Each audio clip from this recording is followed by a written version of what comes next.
शान्ताकारं भुजगशयनं पद्मनाभं सुरेशं विश्वाधारं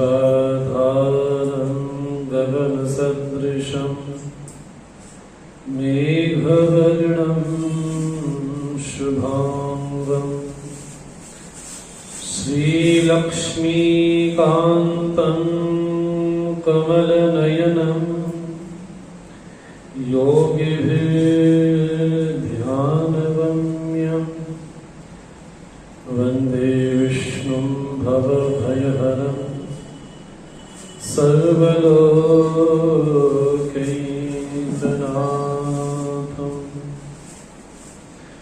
कृष्णाय वासुदेवाय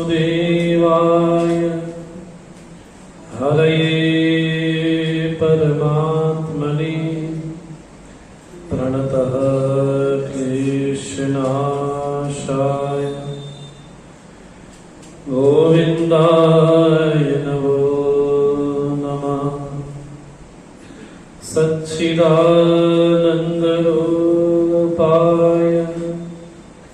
विश्वोत्पत्त्यादिहेतवे तापत्रयविनाशाय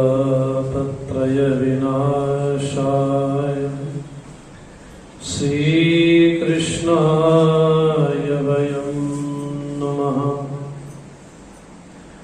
गीतासु गीता कर्तव्यः किमन्ये शास्त्रविस्तरैः या स्वयं पद्मनाभस्य मुखपद्माद्विनिसृता। गुरुर्ब्रह्मा गुरुर्विष्णुः गुरुर्देवो महेश्वरः गुरुसाक्षात् परब्रह्म तस्मै श्रीगुरवे नमः। भक्त भक्ति भगवन्त गुरु चतुर्नामभवे इनके पदवंदन किए नासत विघ्नयने अतुलित बलधामं हेमशैलामदेहं दनजवन कृशानं ज्ञानिनामग्रगण्यं सकल गुणनिधानं वानराणामधीशं रघुपतिप्रियदूतं वातजातं नमामि। रघुपतिप्रिय भक्तं वातजातं नमामि। श्रीकृष्ण गोविंद हरे मुरारी हे नाथ नारायण वासुदेव। श्रीकृष्ण गोविंद हरे मुरारी हे नाथ नारायण वासुदेव। श्रीकृष्ण गोविंद हरे मुरारी हे नाथ नारायण वासुदेव।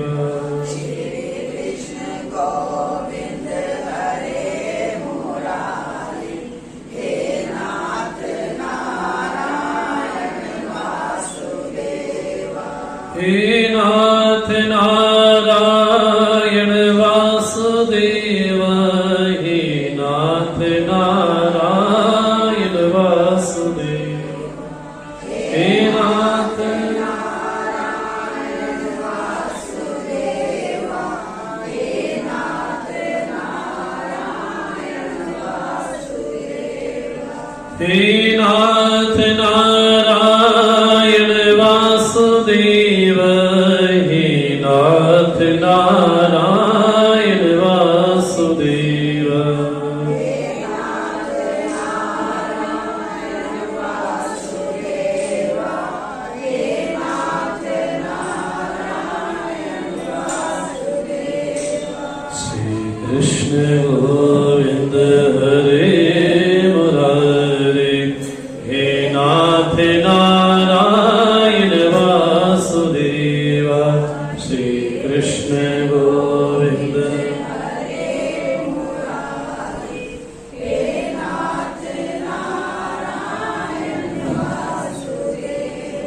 हे नाथ नारायण वासुदेव,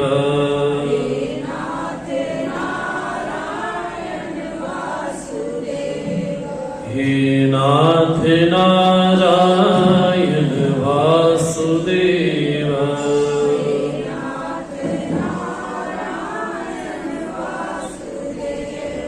हे नाथ नारायण वासुदेव।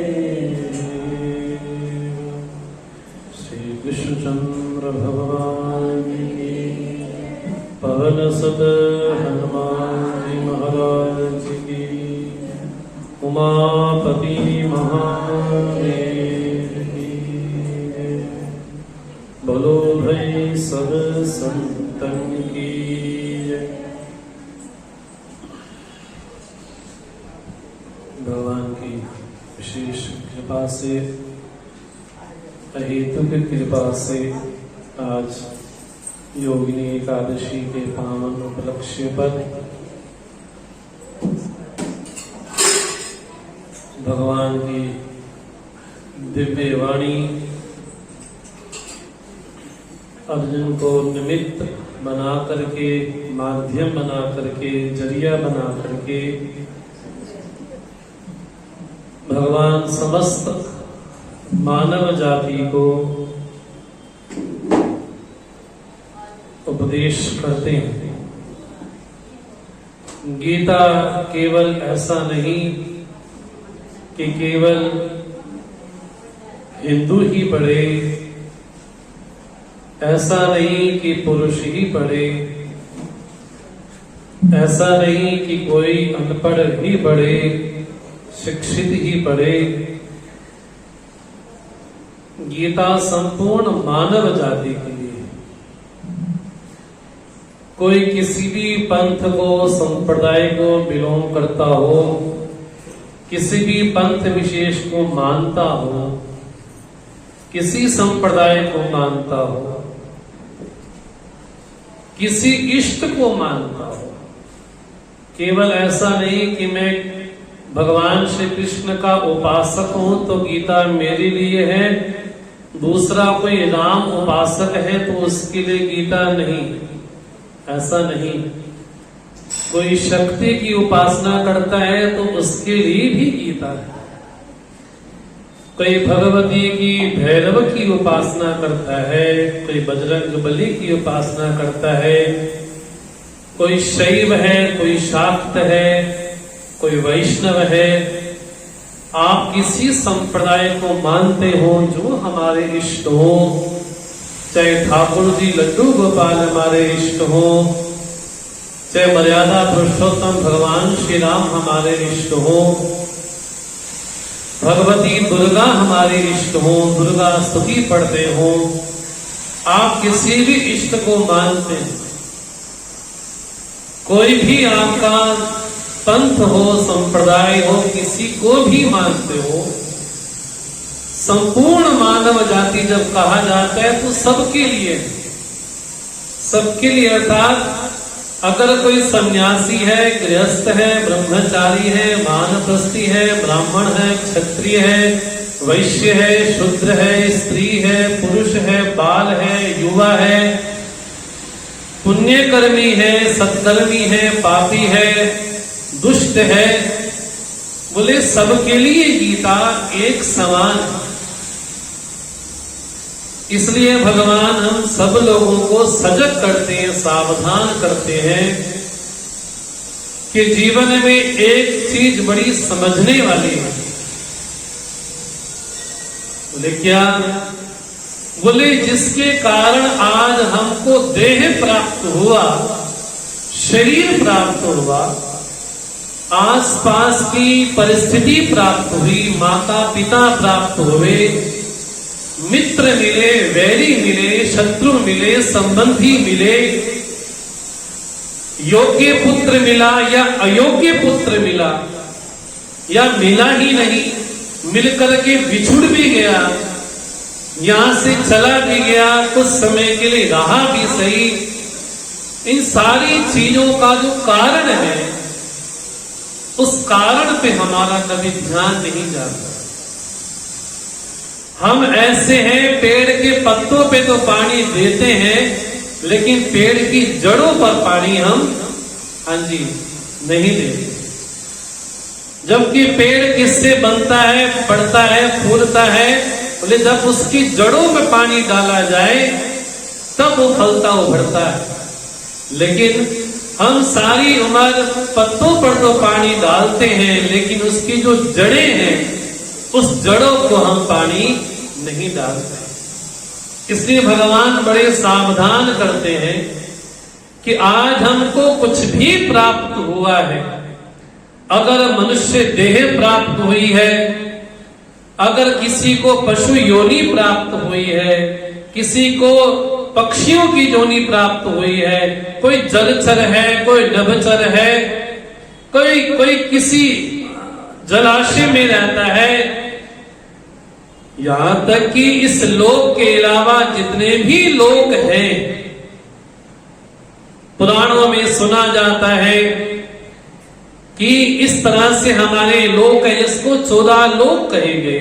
भू भुवा स्वा मा जना तपा सत्य अतल वितल तलातल तातल सातल पाताल, जितने लोक विशेष हैं, उन लोक विशेष में रहने वाले जितने भी जीव हैं, जंतु हैं, जिनमें भी प्राण निवास करता है, चाहे वो इंद्र पद पर हो, चाहे ब्रह्मा पद पर हो, वरुण पद पर हो, भगवान ने संपूर्ण मानव जाति के साथ साथ संपूर्ण लोगों की व्याख्या के साथ साथ एक शब्द बड़ा भगवान ने बोला, अगर सारी चीजें हमारे जीवन में घट रही हैं, हो रही हैं, सफलता मिल रही है, विफलता मिल रही है, मान मिल रहा है, अपमान मिल रहा है, परेशानी आ रही है, सुख की अवस्था आ रही है, दुख की अवस्था आ रही है, भगवान ने कहा सारी चीजों का अगर कारण कोई ढूंढते हैं तो उसमें केवल एक ही शब्द आता है,